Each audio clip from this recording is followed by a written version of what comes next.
Meus queridos, na denominação batista, durante o mês de maio, nós celebramos o mês da família. E eu queria, nesta oportunidade de retornar aqui à Igreja Batista Bingen, e entrando no mês de maio juntamente com vocês, trazer uma reflexão debaixo deste grande tema família. E eu gostaria de refletir sobre a autoridade e sobre o poder no ambiente familiar. Eu vou, obviamente, como disse, focar no ambiente familiar, mas essa conjugação de autoridade e poder, ela tem validade em qualquer ambiente de fraternidade que envolva a nossa relação com qualquer outra pessoa. E o texto que eu quero utilizar como base para a nossa reflexão nesta noite se encontra no Evangelho de Marcos, lá no capítulo de número 10. Eu vou ler na NVI, eu quero convidar você, portanto, a acessar aí o texto sagrado, você que está aqui conosco presencialmente, ou você que está em casa, e se porventura você não possui em mãos um exemplar das Sagradas Escrituras, o texto vai ser projetado para que você possa acompanhar a leitura que faço no Evangelho de Mateus, capítulo 10, a partir do versículo de número 35. Marcos, capítulo 10, a partir do versículo de número 35. Diz-nos assim a palavra de Deus: nisso Tiago e João, nisso o quê? Jesus está no momento da sua história, em convívio com seus discípulos, e neste encontro ele faz uma declaração de que a sua ida a Jerusalém se traduziria na sua morte e consequentemente na sua ressurreição. Então, nisso e nesse momento em que o Senhor Jesus está falando aos seus discípulos sobre essa última travessia dele em conjunto com os seus até Jerusalém, para que ali pudesse ser esbarrado pela morte e pudesse então, pelo poder do Espírito Santo de Deus, ser ressuscitado do mundo dos mortos, ele diz... O texto nos diz que Tiago e João, filhos de Zebedeu, aproximaram-se de Jesus e disseram: Mestre, nós queremos que nos faça o que nós vamos te pedir. E o que vocês querem que eu lhes faça? Perguntou Jesus. Eles responderam: permite que na tua glória nos assentemos um à tua direita e outro à tua esquerda. Disse-lhes Jesus: vocês não sabem o que estão pedindo. Podem vocês beber o cálice que estou bebendo, ou ser batizados com o batismo com o que estou sendo batizado? Podemos, responderam eles. Jesus lhes disse: vocês beberão o cálice que estou bebendo, e serão batizados com o batismo com que estou sendo batizado. Mas o assentar-se à minha direita ou à minha esquerda não cabe a mim conceder. Esses lugares pertencem àqueles para quem foram preparados. Quando os outros 10 ouviram essas coisas, ficaram indignados com Tiago e João. Jesus os chamou e disse: vocês sabem que aqueles que são considerados governantes das nações as dominam, e as pessoas importantes exercem poder sobre elas. Não será assim entre vocês. Pelo contrário, quem quiser tornar-se importante entre vocês deverá ser o servo, e quem quiser ser o primeiro deverá ser escravo de todos. Pois nem mesmo o Filho do Homem veio para ser servido, mas para servir e dar a sua vida em resgate por muitos.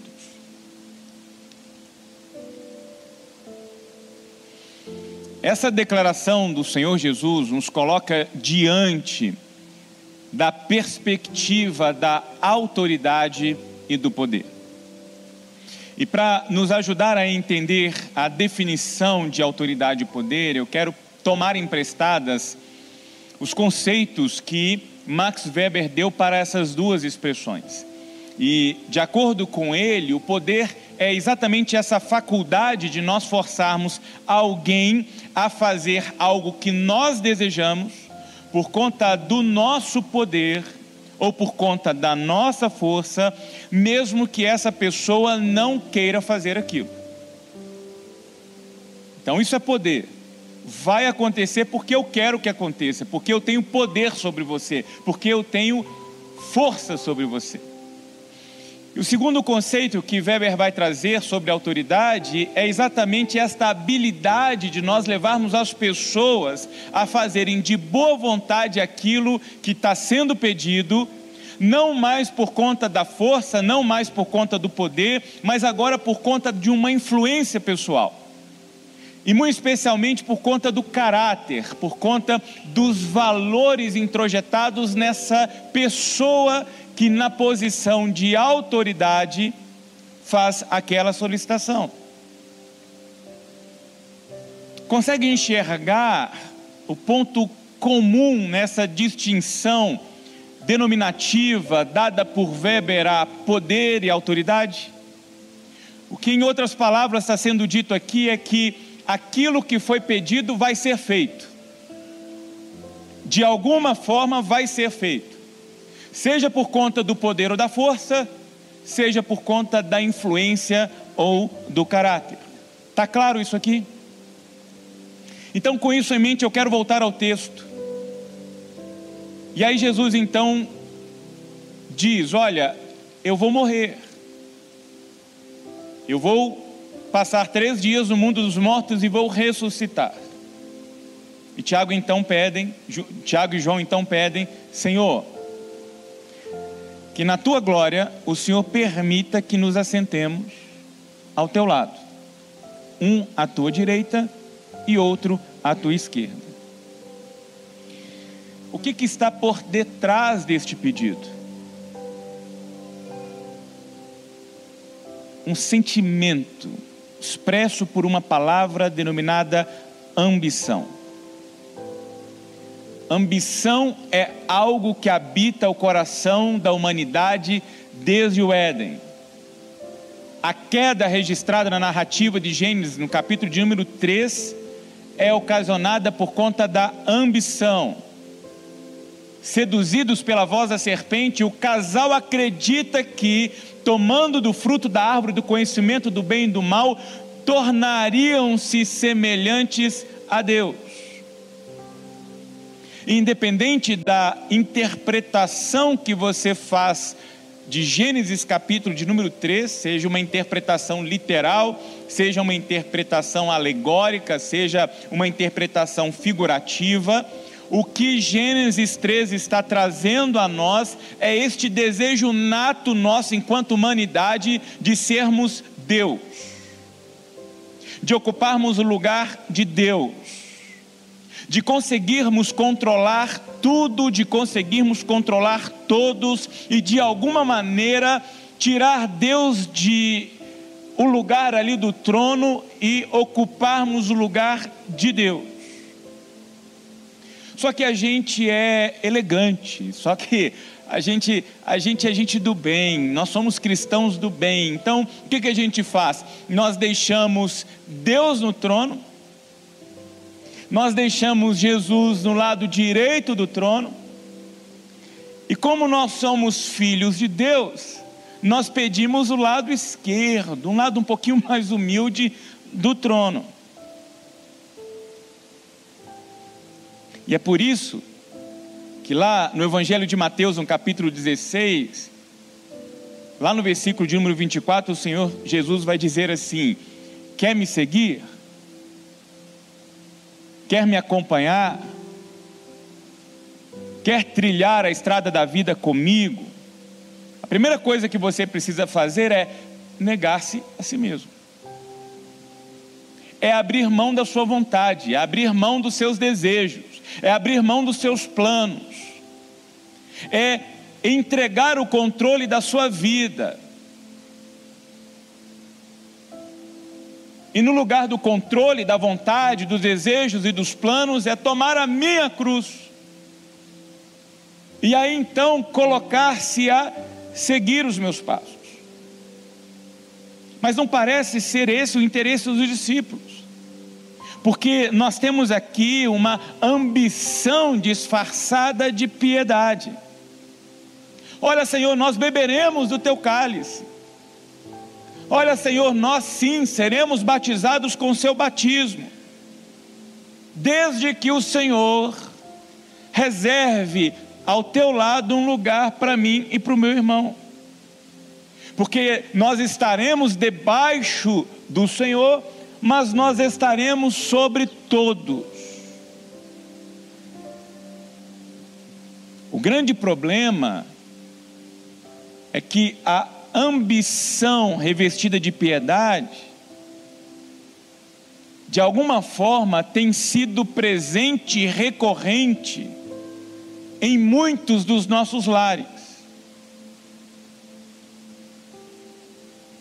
É muito comum na dinâmica cristã, evangélica, sobretudo no cenário brasileiro, numa leitura superficial do texto, as nossas famílias serem estruturadas da seguinte forma: o homem é o cabeça, a mulher é o tronco, os filhos são a cauda. E não reclama não, porque está na Bíblia. Diz-nos lá: mulheres, sejam submissas aos seus maridos, e filhos, sejam obedientes em tudo aos seus pais. Aí a mulher se submete ao homem e vive para fazer a vontade do homem, porque afinal de contas, o homem é o sumo sacerdote da família. E os filhos se submetem ao papai e à mamãe, porque papai e mamãe foram colocados como autoridades sobre os filhos. Olha que coisa linda: o trono de Deus, Jesus sentado à direita, um pouquinho mais abaixo o papai, um pouquinho mais abaixo a mamãe, e um pouquinho mais abaixo os filhos. E não é esse um retrato recorrente de muita estrutura familiar no cenário cristão, evangélico, sobretudo brasileiro? Só que Jesus coíbe essa estrutura, coíbe essa pretensão aqui na conversa com Tiago e João. Veja o que ele diz aí no versículo 38: vocês não sabem o que vocês estão pedindo. Não é uma questão só de sentar do lado direito, sentar do lado esquerdo. Vocês não são capazes de beber o meu cálice, vocês não são capazes de serem batizados com o meu batismo. Porque o cálice e o batismo aqui se referem exatamente, como nós acabamos de celebrar, o sofrimento iminente de Cristo, a morte vicária de Cristo, esse sacrifício em nome de todos os homens sobre a face da terra. E aí Tiago e João, de maneira precipitada, respondem: sofrer pelo Senhor, morrer pelo Senhor, é claro que nós podemos. Só que aí a gente vai nos evangelhos, e no capítulo 14, um pouquinho mais adiante, ali no versículo 50, nós vamos perceber que a coisa na prática, na hora H, não foi muito bem assim, porque nos diz o evangelista Marcos que no momento em que Cristo Jesus é preso, cada um, pernas para quem te quer, ema, cada um com seu problema, deixa Jesus aí e vamos embora. Eu não duvido que eles acreditavam sim que eram capazes de morrer por Cristo, assim como eu não duvido que Pedro, sendo Pedro, saltou diante do Senhor Jesus quando ele havia dito que seria capturado, que seria açoitado e que seria sacrificado, em dizer: olha, não, para chegar no Senhor tem que passar por cima de mim. E não foi capaz sequer de segurar um testemunho de discípulo diante de gente que não tinha sequer a capacidade de colocar em risco a integridade física dele. Autoengano, boas intenções, mas autoengano. Por isso Jesus Cristo diz: vocês não têm ideia do que vocês estão pedindo. Por quê? Porque Jesus sabia que para ocupar posição de autoridade no reino de Deus, o nosso eu, a nossa vontade, ela tem que ser alcançada pela morte. Para ser autoridade, para ser líder no reino de Deus, os nossos egos precisam ser sacrificados. O próprio Filho de Deus deixa claro isso. Primeiro dizendo: olha, eu estou sob autoridade. E a primeira expressão dessa submissão é abrir mão da sua própria vida, a fim de cumprir o plano salvífico do Pai. E segundo, porque no versículo 40 ele vai dizer assim: o assentar-se à minha direita e o assentar-se à minha esquerda não é prerrogativa minha, eu não tenho essa competência. Quem tem essa competência é o Pai. E interessante que aquele que diz: olha, quem quiser me acompanhar, negue-se a si mesmo, é o mesmo que, conforme registrado em Filipenses capítulo 2, versos de 6 a 8, diz que, embora sendo Deus, não considerou ser igual a Deus, que ser igual a Deus era algo a que devia apegar-se, mas esvaziou-se a si mesmo, vindo a ser servo, tornando-se semelhante aos homens, e sendo encontrado em forma humana, humilhou-se a si mesmo e foi obediente até a morte, e morte de cruz.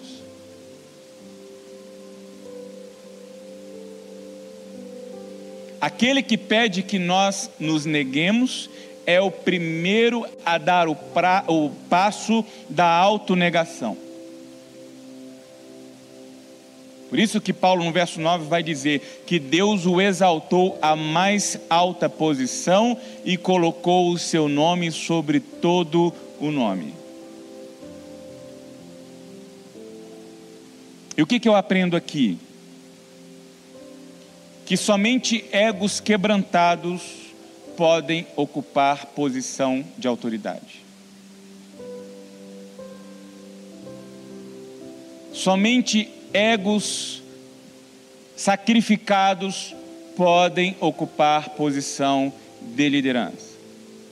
Porque ego não quebrantado, porque ego que não morreu, quando ocupa posição de autoridade, oprime, sobrecarrega. Veja que interessante o que Jesus fala aí a partir do verso 42. Vocês sabem que aqueles que são considerados governantes das nações as dominam, e as pessoas importantes exercem poder sobre elas. No entanto, não será assim entre vocês. Pelo contrário, quem quiser tornar-se importante entre vocês deverá ser servo, e quem quiser ser o primeiro deverá ser escravo de todos. Pois nem mesmo o Filho do Homem veio para ser servido, mas para servir e dar a vida em resgate por muitos. E o que Jesus está fazendo aqui? O Senhor Jesus não está abolindo o princípio da autoridade. Ele está simplesmente mostrando como que a autoridade ela deve ser exercida. E para ilustrar o que eu estou tentando dizer, eu quero tomar emprestadas as palavras do apóstolo Paulo lá em Romanos capítulo 13, um texto comumente mal interpretado por alguns cristãos, especialmente em cenário político. Veja o que Paulo diz em Romanos 13, a partir do verso 1. Todos devem sujeitar-se às autoridades governamentais, pois não há autoridade que não venha de Deus. As autoridades que existem foram por ele estabelecidas. Portanto, Aquele que se rebela contra a autoridade está se colocando contra o que Deus instituiu, e aqueles que assim procedem trazem condenação sobre si mesmos. No contexto de Paulo, o que ele está dizendo para os seus ouvintes é: está vendo César? Ele é a autoridade. E vocês precisam acatar a autoridade de César. Porque toda autoridade procede de Deus. Mas veja o que ele diz nos versos 3 e 4. Pois os governantes não devem ser temidos, a não ser pelos que praticam o mal. Você quer viver livre do medo da autoridade? Pratique o bem e ela o enaltecerá, pois é serva de Deus para o seu bem. Mas se você praticar o mal, tenha medo, pois ela não porta a espada sem motivo. É serva de Deus, agente da justiça para punir quem pratica o mal. Primeiro ele vai dizer aqui que toda autoridade procede de Deus. Só que em seguida ele vai dizer que toda autoridade instituída, ela é instituída, ela existe para servir a Deus. É uma autoridade colocada por Deus para coibir o mal. É uma autoridade colocada por Deus para prover o bem. E quando uma autoridade exerce a sua posição e a sua função, não para ser canal de instrumentalidade da vontade de Deus, mas fazer com que a sua posição e o seu papel de autoridade, de liderança, seja usado para o seu próprio benefício, essa autoridade perdeu a sua legitimidade. Deu para entender? É por isso, por exemplo, que quando sai um decreto governamental exigindo sacrifício de crianças, as parteiras, quando recebem a ordem, desobedecem. Desobedecem por quê? Porque uma autoridade que dá uma ordem, que fere o critério de justiça, de bondade, de igualdade de Deus, perde a sua legitimidade e perde, portanto, a sua autoridade.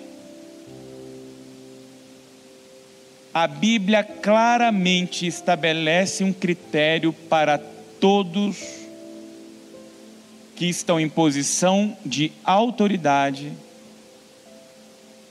e que usam essa posição de autoridade com abuso.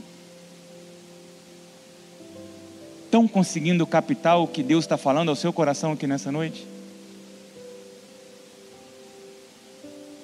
Então me respondam, o que eu faço com o texto que Paulo escreve à comunidade de Éfeso, lá no capítulo de número 5, verso 24, que diz assim: assim como a igreja está sujeita a Cristo, mulheres estejam em tudo sujeitas a seus maridos. Eu faço questão de ler agora o versículo de número 25. Vós, maridos, amai vossas mulheres, como também Cristo amou a igreja e a si mesmo se entregou por ela, lavou os seus pés, sacrificou-se por ela, deu a sua vida por ela. É muito mais conveniente ler o versículo de número 24. Mas como é que eu vou me submeter a uma autoridade de alguém que reivindica uma representatividade divina sobre a minha vida, que não é capaz de, assim como a igreja está sujeita a Cristo, eu me submeter a essa autoridade que não age comigo como Cristo agiu para com a sua igreja? Percebe? Então não é sacar um versículo bíblico, é viver o espírito da letra. Essa reivindicação de autoridade, obedeça porque eu fui posto sobre você como cabeça, ela se torna completamente inválida. Então, para ocupar posição de autoridade, tem que estar disposto a servir, tem que estar disposto ao sacrifício, tem que estar disposto a abrir mão da própria vontade, tem que estar disposto a abrir mão do bem-estar, porque se não é poder, não é autoridade. Porque a autoridade divinamente estabelecida, ela existe para servir. E o que é servir? Servir é reconhecer que a autoridade que eu recebi, ela não é minha. Em português claro, maridos, vocês não estão em posição de autoridade sobre as suas mulheres. Papai e mamãe, vocês não estão em posição de autoridade sobre os filhos de vocês. Sabe por quê? Porque a autoridade não é sua. Você age por delegação. Você é um instrumento. Você deve ser um instrumento divino para cumprir a vontade de Deus na vida do seu filho, na vida da sua filha, na vida da sua esposa. Muda por completo. Não é uma questão de mandar, é uma questão de servir. Isso significa que nós precisamos, nessa travessia, nos papéis, na nossa estrutura familiar que nós desempenhamos, sempre está perguntando a quem nos delegou essa autoridade, o que Ele deseja fazer aqui por meio da minha vida. Então é você, maridão, perguntar para Deus: Deus, o que o Senhor quer fazer com a minha esposa, usando a minha vida como instrumento do Senhor?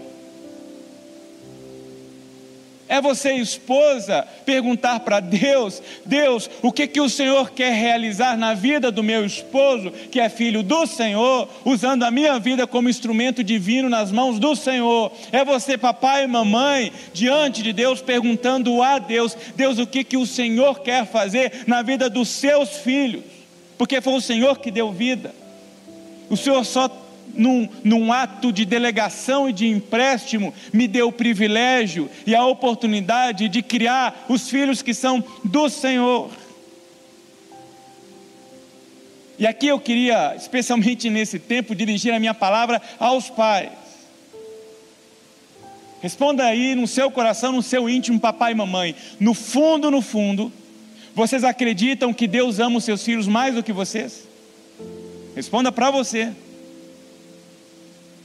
Você acredita de verdade que Deus deseja para os seus filhos algo muito maior e melhor do que aquilo que você é capaz de desejar para os seus filhos?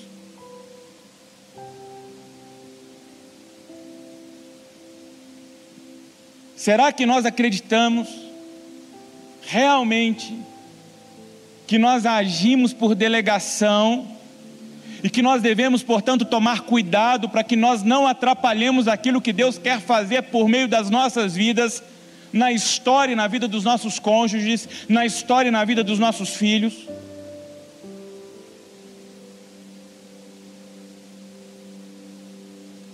É exatamente neste ponto que muitos pais se perdem, quando por piedade excessiva querem ocupar o lugar de Deus, exigindo por vezes que os filhos façam aquilo que ele, papai, ela, mamãe, quer que eles façam.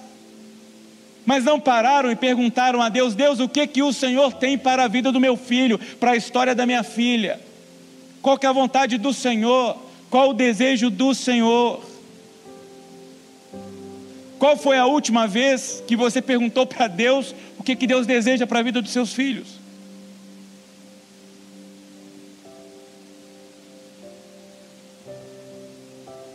Falava agora no culto das 17, que os nossos filhos são como navios O lugar mais seguro de um navio é o porto, mas ele não foi feito para ficar no porto. O navio foi feito para encarar o mar. Seus filhos não foram colocados na vida e colocados nas suas mãos para ficar agarradinho debaixo da saia, agarradinho na beira da barra da calça do papai, não. Nós temos que preparar, sobretudo neste tempo, os nossos filhos para aprenderem a viver neste mundo. Parece que alguém pegou o mundo e sacudiu o mundo e fez uma bagunça, porque está tudo bagunçado. Valores, princípios, comportamentos, estruturas, está tudo às avessas. Ou eu tenho uma alma velha, envelhecida, ou tem alguma coisa errada, porque princípios e valores que eu adquiri na minha infância, e não faz tanto tempo assim, por favor, e nem ri, em nome de Jesus, já está em desuso. Não se fazem mais crianças como antigamente, pastor Fábio. Porque talvez não se façam mais pais e mães como antigamente. E especialmente nesse contexto cristão, e nós precisamos entender que a palavra de Deus tem que ser norteadora das nossas ações, a despeito dos papéis que nós desempenhamos. Nós somos agentes de manifestação da vontade de Deus. Então você, papai e mamãe, é um agente de manifestação da vontade de Deus na vida do seu filho e da sua filha. E como que você faz isso? Como que você se torna esse agente divino na vida do seu filho e da sua filha? Primeira coisa, escreve aí papai e mamãe, e vocês que vão ser papais e mamães também escrevem. Papel número 1 do papai e mamãe: fazer o trabalho sujo. Não é papel do vovô, da vovó, do titio, da titia, do amigo, do primo, do colega, da professora, do pastor, fazer o papel sujo. O papel sujo, ele deve ser executado pelo papai e pela mamãe. E qual é o papel sujo do papai e da mamãe? Estabelecer limite. E aqueles que estão sonhando em ser papais e mamães, já vou dar uma antecipada de graça para você. Dica de ouro. Vovô e vovó são pais e mães irresponsáveis. É paternidade responsável, é maternidade responsável. Sabe por quê? Porque já criaram os filhos deles. Não tem obrigação nenhuma de criar os seus. Eu costumo brincar com a minha sogra que ela é igual a Hidra de Lérnia, lá da gente tem na mitologia grega, né? Você corta uma cabeça, nascem duas, né? Então, às vezes está na sala, eu corto uma situação, ela cria duas na cozinha. É o papel dela, é vó.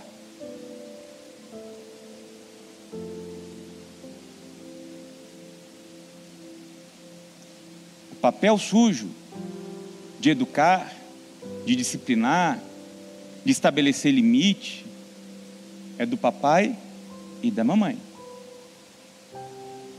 E qual é o problema, o ônus de nós, enquanto pais, realizarmos o trabalho sujo?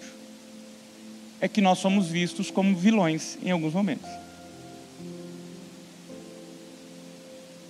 Por isso que em determinada fase da vida é comum o filho olhar para o pai e para a mãe e dizer o seguinte: ah, mas lá na casa de fulano de tal não é assim.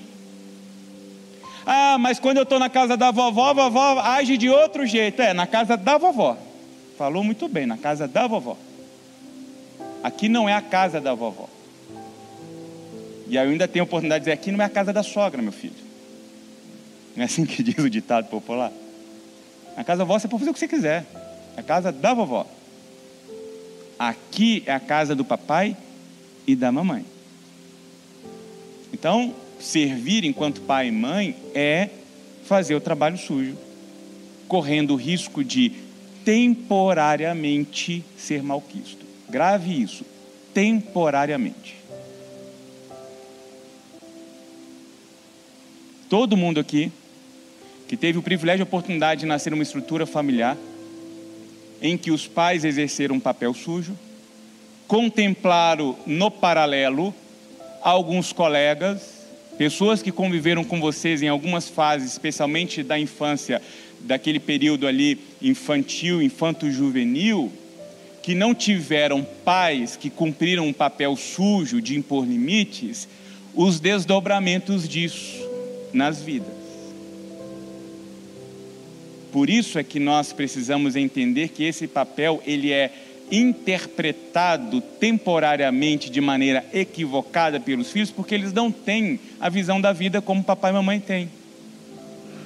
Só que um belo dia, esses que foram guiados por meio do papel sujo do papai e da mamãe de impor limite, vão um dia chegar no papai e da mamãe, vão dar um abraço e dizer assim: obrigado papai e mamãe, porque vocês fizeram um papel sujo na minha vida.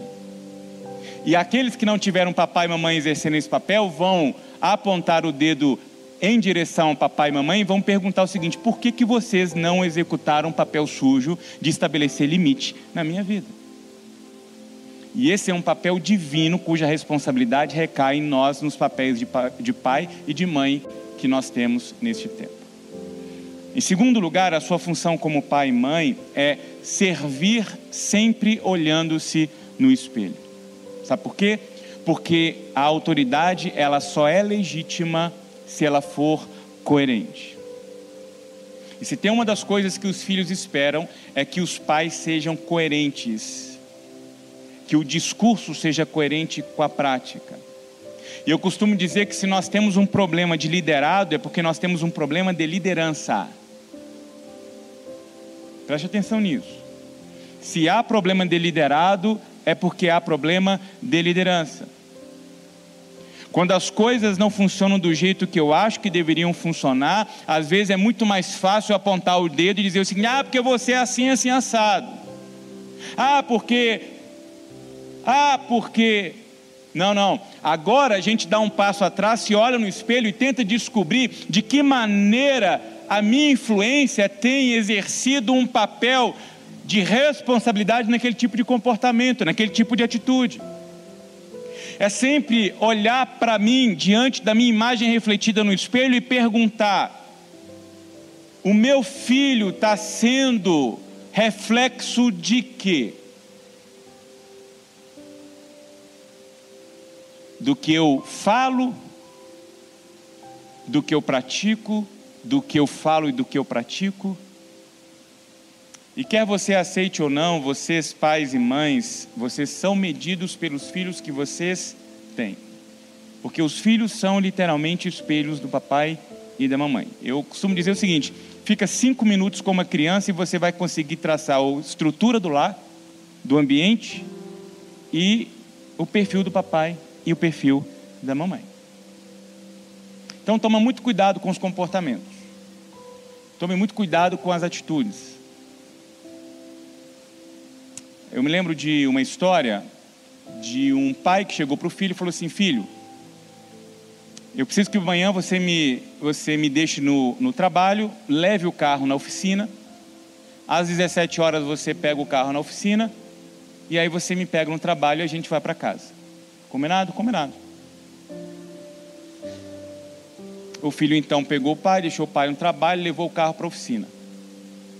E aí aproveitou aquele período de tempo, fez algumas coisas, e aí rodando para lá e para cá, viu em cartaz um filme, e aí assistiu o filme, encontrou na sala de cinema um amigo, e aí perdeu a hora. Saiu correndo desesperadamente, pegou o carro, já com um atraso de quase 1 hora, foi buscar o pai entrou no veículo e perguntou: o que houve, filho? Pai, você não sabe, esse mecânico que o senhor arrumou é todo enrolado. Cheguei lá, o carro ainda estava todo desmontado, eu tive que esperar ele montar o carro. O carro ainda em movimento, o pai encosta a mão no braço do filho e diz o seguinte: filho, para o carro, por favor. O que foi, papai? Para o carro, por favor. Ele parou o carro, o pai abriu a porta do veículo e disse: filho, papai vai a pé para casa. Pode continuar com o carro e eu te encontro em casa. Que isso, pai? Não faça isso, nós estamos longe de casa ainda, nós estamos com o carro é do senhor, eu vou levar o senhor em casa. Ele falou: não, filho, eu quero ir a pé. Eu preciso ir a pé. porque eu preciso pensar. Mas pensar em quê, pai? Pensar em que tipo de pai eu sou, para que o meu filho precise mentir para mim. Uma situação tão simples como a que aconteceu com você.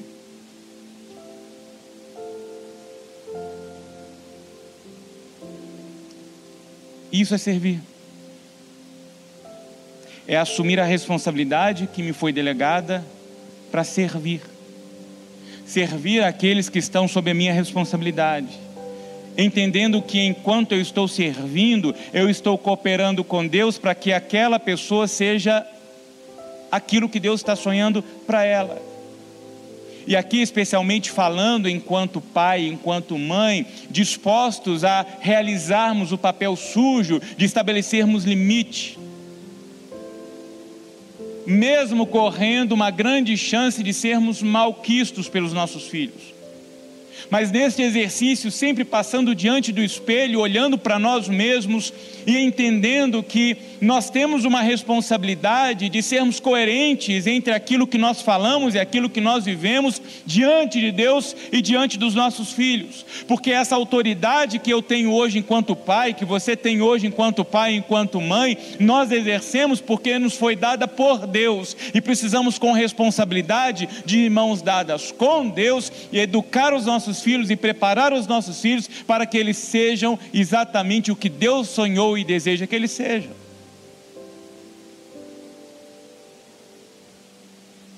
Sempre quando eu tive a oportunidade de apresentar crianças nas nossas celebrações dominicais, que é interpretada por alguns pais como um momento místico, parece que o pastor faz uma oração que vai proteger o filho de tudo, inclusive de unha encravada. Não tem nada disso. Tanto não tem nada disso que eu ressignifiquei o momento entendendo que, e levando os pais a entender a responsabilidade que eles tinham na educação e na criação do filho. E aí tem uma pergunta que eu faço a partir deste momento para você.